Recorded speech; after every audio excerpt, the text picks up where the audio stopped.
Hello. All right, welcome back. It's been a while, so I hope you're all doing good.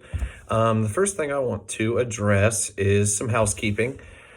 There was an announcement online, and I'm just going to read it to you so that everybody's on the same page. Hello, online students. I've received a few questions about the upcoming Thanksgiving holiday. Ohio Christian University recognizes 3 holidays for the online setting. Students receive time off for Easter, Christmas, and New Year's. There are no days off for Thanksgiving. The recommendation is to plan and work ahead to avoid having to complete any online assignments on November 26th. Keep up the good work, Dr. Tomlinson, Dean of Online Learning. So, basically, I don't have anything due on Thursday. You guys actually your last mini lesson is due on the 16th at 11:59. So the only thing that you guys will have out after that is your field portfolio, which is due on the 7th of December at 11:59. And then you will have your final video, which is due the 8th at 11:59. So just to go over real quick what your field portfolio looks like, this is a zipped file that includes your field experience log, which is 50 points. So throughout the semester, you are to keep an ongoing journal of your field experience. A record sheet that was provided by your instructor or just a hand-typed account will be fine. Accurately record dates, times, overviews, and reflections of lessons presented, observed, assessment tools used, and any anecdotal evidence or notes that you guys have. You also had 300 points worth of lesson plans. All the lesson plans must be submitted to your cooperating teacher 24 hours prior to teaching experience, either by email or in person. So you needed to use the format provided by the university. All lessons must be developmentally appropriate. They are to consider using different opportunities for students to construct understanding of concepts, engaging hands-on experiences, and they must be based upon the state standards. A minimum of 3 different lesson plans for each category. So you had science, inquiry, and application, physical science, life science, and earth science, each worth 25 points. So in your portfolio, you will have 3 from each of those categories. You can have more, but if you don't have the 3 from each of those categories, you won't receive full credit. Professionalism, I have not received any reports of unprofessional behavior. So hopefully you guys will get this turned in and you'll get those 50 points. And then finally, your field experience evaluation, which will be done by your observing professor. Then when we talk about the final, I haven't released that yet, but that will be a reflective video that will be due on the 8th of December at 11:59. So I will upload that assignment as soon as possible and we'll get going from there. Okay, so let's dive into your questions for the week. Number 1, what is one of your favorite classroom activities? So a lot of teachers have bell ringers, and those are a good way to get kids started. I think that brainstorming can probably be the best bell ringer. And the way that you want to do this is just come up with different goofy questions just to get kids' creativity going. Something like, what could your school do with a donation of 1 million popsicles? Or, if you had 100 pennies, what are some things that you could build? Just different things. Let kids brainstorm. Give them about 5 minutes. And at first, the first 5 minutes, you want to talk about the divergent thinking, which is they're just coming up with random things. They don't have to pick the best thing. They don't have to pick the worst thing. They just write anything down. And then after that 5 minutes is up, you can do the convergent thinking where the class comes together and picks out the best thing for the class that day. You guys can talk about it and pick out good ideas. That's a really good way to get kids activated and get them thinking in a way that is different than the way that they think normally in class. if you think about most of our worksheets and our assignments, a lot of it is convergent thinking. We are basically remembering things and writing them down, bringing it all together. And when you start off with the divergent thought process, you are branching out and activating different parts of your brain that you don't normally use in a science class. So think of some interesting, maybe goofy and fun starter questions that can relate to science, that can relate to your topic. So, like today, this chapter is talking about matter. You know,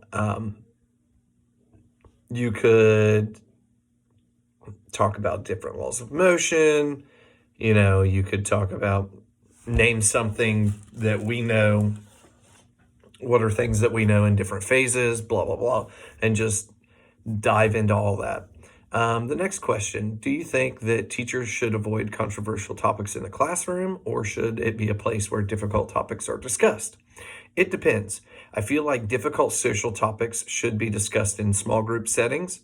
I do think that it is not healthy for us to push off our kids' social emotional learning. I've told you guys before that I feel like we need to take care of the bloom before we can, you know, we need to take care of the Maslow before we look at the bloom.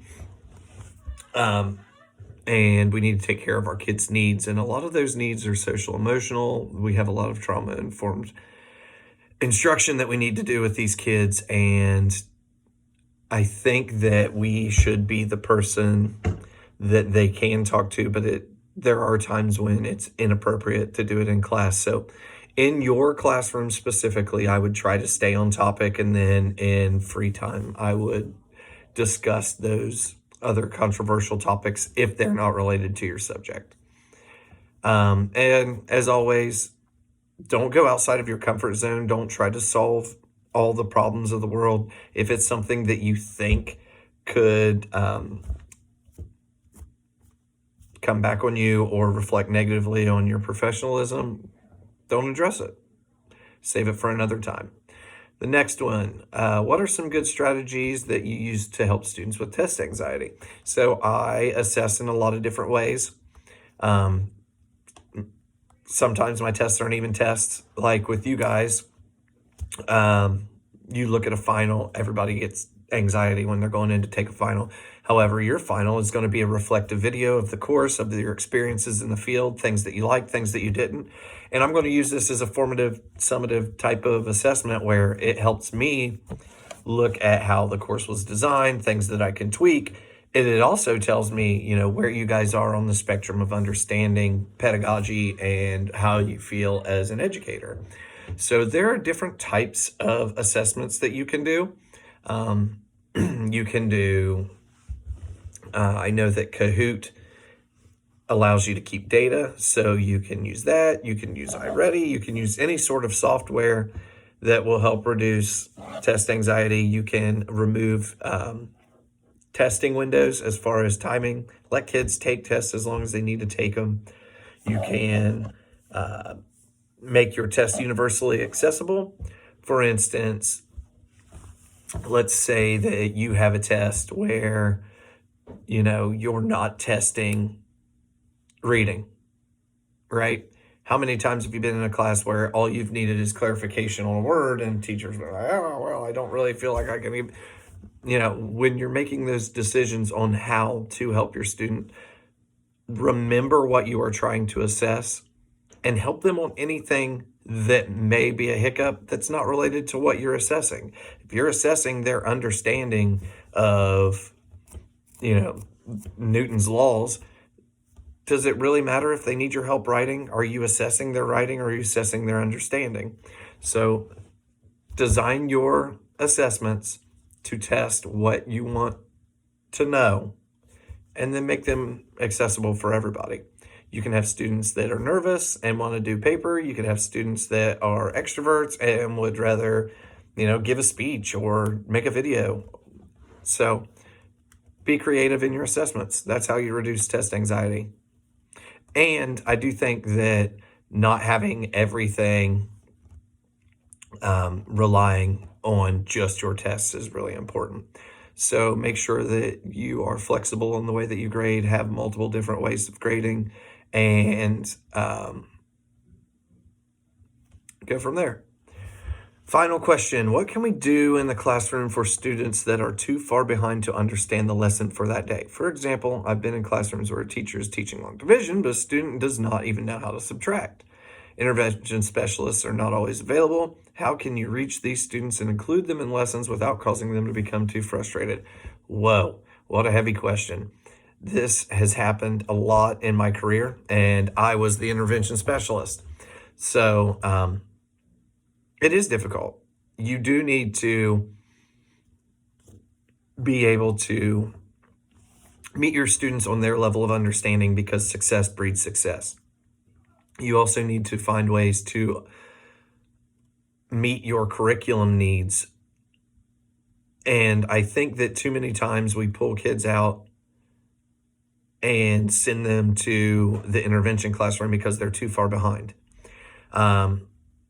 This kid may not be able to subtract, but their brain may work to where they can divide. You never know. A lot of it is different ways that our brains work.